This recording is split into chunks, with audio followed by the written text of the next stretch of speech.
Hello friends, welcome to how to learn English. आजकल हम errors से रूल्स सीख रहे हैं और अपनी लैंग्वेज को अच्छा बना रहे हैं। तो चलिए देखते हैं आज के सेंटेंसेस। आज 16 सेंटेंसेस हैं। वीडियो को पॉज करके पहले आप एरर्स निकालिए या स्क्रीनशॉट भी ले सकते हैं।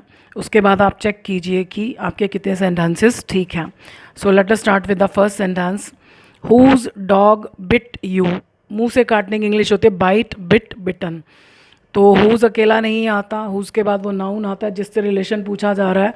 तो किसके डॉग ने काटा, तो सब्जेक्ट कौन है? डॉग। जब सब्जेक्ट चला गया तो पीछे सिंपल आएगा, यहाँ पर हमको डिड नहीं लगाना। So whose dog bit you, किसके डॉग ने तुमको काटा, तो इसमें कोई एरर नहीं है। How the money stall.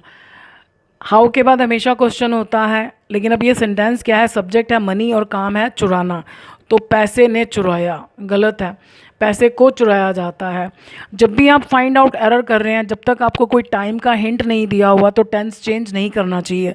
तो अब ये सिंपल पास्ट टेंस में बनाया गया, लेकिन ये सेंटेंस पैसिव वॉइस में है। तो पैसिव वॉइस में क्या आएगा? वॉज, क्योंकि ये सिंपल पास्ट टेंस बी की फॉर्म के बिना पैसिव वॉइस नहीं बनता। तो ये हो जाएगा हाउ द मनी, यहाँ वॉज आना चाहिए, वॉज स्टोलन। लेकिन फिर हमें याद आया कि हाउ के बाद तो क्वेश्चन बनता है, तो जो हम वॉज यहाँ लगा रहे हैं वो हम उठाकर यहाँ लगा देंगे। How was the money stolen. Which boy did come first in the class. कौन सा लड़का क्लास में फर्स्ट आया। अब विच बॉय तो ठीक है, लेकिन अब बात तो बॉय की ही हो रही है, बॉय ही सब्जेक्ट है। तो जब सब्जेक्ट हमारा विच के साथ चला गया तो सब्जेक्ट के बाद में क्वेश्चन कभी भी शुरू नहीं होता। तो क्वेश्चन जब बनेगा ही नहीं, सिंपल सेंटेंस बनेगा, तो डिड का कोई काम नहीं। और जैसे ही डिड निकलेगा यहाँ सेकंड फॉर्म, क्योंकि अगर हम सेकंड फॉर्म नहीं लगाएंगे तो हमें कैसे पता चलेगा कि ये पास्ट टेंस है। डिड लगाने का मतलब यही है कि हम पास्ट में बनाना चाहते हैं। तो इसका आंसर होगा which boy came first in the class. How she solved your problem.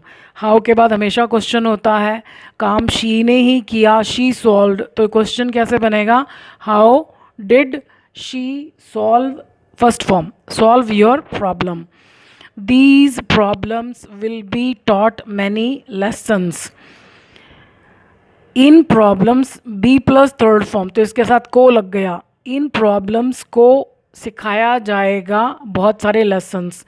Problems को नहीं सिखाया जाएगा, प्रॉब्लम्स लेसन सिखाएंगी। मैं आपसे पहले भी कह चुकी, अभी भी कह रही हूँ, खाली ऊपरी तौर पर रूल्स को देखकर मत सोचिए सेंटेंस ठीक है। अब ये देखो, ऊपरी तौर पर ये सेंटेंस ठीक है कि बी के बाद थर्ड फॉर्म आती है, लेकिन मीनिंग वाइज देखोगे तो आपको पता चलेगा कि ये सेंटेंस ठीक नहीं है। क्योंकि जो कुछ करेंगी प्रॉब्लम्स करेंगी, तो पैसिव इसमें नहीं होना चाहिए। तो बी को निकाल देते हैं, तो विल के साथ फर्स्ट फॉर्म आती है। So these problems will teach many lessons, यानी ये समस्याएं बहुत सारे सबक सिखाएंगी। How much wickets you have taken. अब विकेट्स, 1 विकेट, 2 विकेट, 3 विकेट्स होता है, तो हाउ मैनी आना चाहिए। हाउ मैनी विकेट्स, सब्जेक्ट कौन है? यू। तो विकेट्स के बाद सब्जेक्ट है तो क्वेश्चन बनाना चाहिए।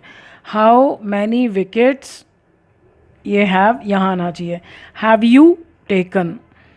How many students failed, fail का मतलब होता है फेल होना, तो कितने स्टूडेंट्स फेल हो गए। तो सब्जेक्ट चला गया हाउ मेनी के साथ, तो पीछे क्वेश्चन नहीं बन सकता, तो यानी ये सिंपल सेंटेंस होना चाहिए। तो आप देखो, स्टूडेंट्स फेल्ड, ये सिंपल सेंटेंस है, तो इसमें कोई मिस्टेक नहीं है। Who did save the child, बच्चे को किसने बचाया। आप देखो, सब्जेक्ट नहीं है सेंटेंस में, सब्जेक्ट हमेशा वर्ब से पहले होता है, तो यानी ये सब्जेक्ट के बारे में पूछ रहा है। तो जब सब्जेक्ट ही नहीं है तो क्वेश्चन नहीं बनेगा, क्वेश्चन नहीं बनेगा तो डिड की ज़रूरत नहीं है, डिड निकलेगा तो यहाँ second form. So who saved the child, बच्चे को किसने बचाया। How you have saved so much money. How के बाद हमेशा क्वेश्चन होता है, और ये सेंटेंस ठीक है कि तुमने बचाया है इतना सारा पैसा, कैसे बचाया है, तो हैव यहाँ आना चाहिए। How have you saved so much money. Where you study, where के बाद भी क्वेश्चन बनेगा ही बनेगा। यू स्टडी, तुम पढ़ते हो, तो यहाँ डू आना चाहिए। वेयर डू यू स्टडी, तुम कहाँ पढ़ाई करते हो। Who have cut the cake, इसमें ये सब्जेक्ट है, ये सब्जेक्ट के बारे में पूछ रहा है। तो सिंपल होगा, लेकिन हु का मतलब होता है एक आदमी के हिसाब से जो रूल चलता है वो यहाँ होना चाहिए। तो एक आदमी के लिए हैव नहीं हैज़ आता है। Who has cut the cake, cake को किसने काटा है। For how long are you reading this novel, for how long का मतलब होता है कितनी देर से या कब से। तो हम पहले ही सीख चुके हैं, जब टाइम के साथ से आए, चाहे क्वेश्चन की फॉर्म में आए चाहे सिंपल सेंटेंस में आए, तो उसमें हमेशा परफेक्ट कॉन्टिन्यूस होता है, उसमें इज एम आर नहीं लगता। So for how long have you been, क्योंकि नाम सेंटेंस का टेंस का नाम क्या है, परफेक्ट कॉन्टिन्यूस, तो दो हेल्पिंग वर्ब लगेंगे। Have you been reading this novel. Who did spoil your mood, तुम्हारा मूड किसने स्पॉइल किया, किसने बिगाड़ दिया। ये जो एरर है ना, ये यहाँ भी है, यहाँ भी है, ये बहुत ज़्यादा होती है ये मिस्टेक। सब्जेक्ट नहीं है हमारे पास, क्योंकि स्पॉइल के पहले होना चाहिए ना सब्जेक्ट, तो यानी ये सब्जेक्ट के बारे में पूछ रहा है, तो डिड को निकाल देते हैं, क्योंकि सिंपल सेंटेंस में डिड का कोई काम नहीं, यहाँ सेकंड फॉर्म कर देंगे। हु स्पॉइल्ड योर मूड, किसने बिगाड़ दिया तुम्हारे मूड को। Whose father you will invite, किसके फादर, किसके पिताजी को आप इनवाइट करोगे। तो सब्जेक्ट कौन है, यू, तो क्वेश्चन बनाना चाहिए, तो क्वेश्चन बनाने के लिए विल यहाँ आना चाहिए यू से पहले। So whose father will you invite. Which words meaning did he ask, अब ये पिछली क्लास में मैंने आपको बताया था, जिसमें सेंटेंस था कि समीर ने कौन से कलर की शर्ट खरीदी। अब ये एरर देखो, कौन से शब्द का अर्थ, अगर तो यहाँ एक ही चीज़ होती तो ठीक था, विच वर्ड, लेकिन अब ये तीन हो गए। तो जब भी ऐसी सिचुएशन आए कि कौन से शब्द का अर्थ, तो यहाँ से शुरू होगा द मीनिंग ऑफ, उसके बाद ऑफ लगेगा, द मीनिंग ऑफ, ये विच वर्ड बाद में आएगा। ये नॉन लिविंग चीज़ों के साथ ये एपोस्ट्रोफी एस नहीं आता है, सो इसकी इंग्लिश होगी the meaning of which word did he ask. अब क्योंकि ये सब्जेक्ट है तो हमने क्वेश्चन बनाया, तो ये पोर्शन तो ठीक है। So the meaning of which word did he ask.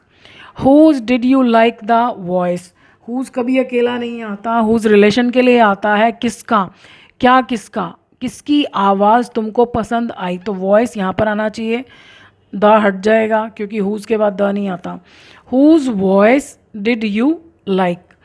तो ये हमारे सेंटेंसेस हो गए। आई होप इसमें से आपके शायद सारे भी ठीक हो सकते हैं या काफ़ी ठीक होंगे, नहीं भी ठीक हैं तो डोंट वरी, अभी हम बहुत प्रैक्टिस करेंगे। आज के लिए इतना ही।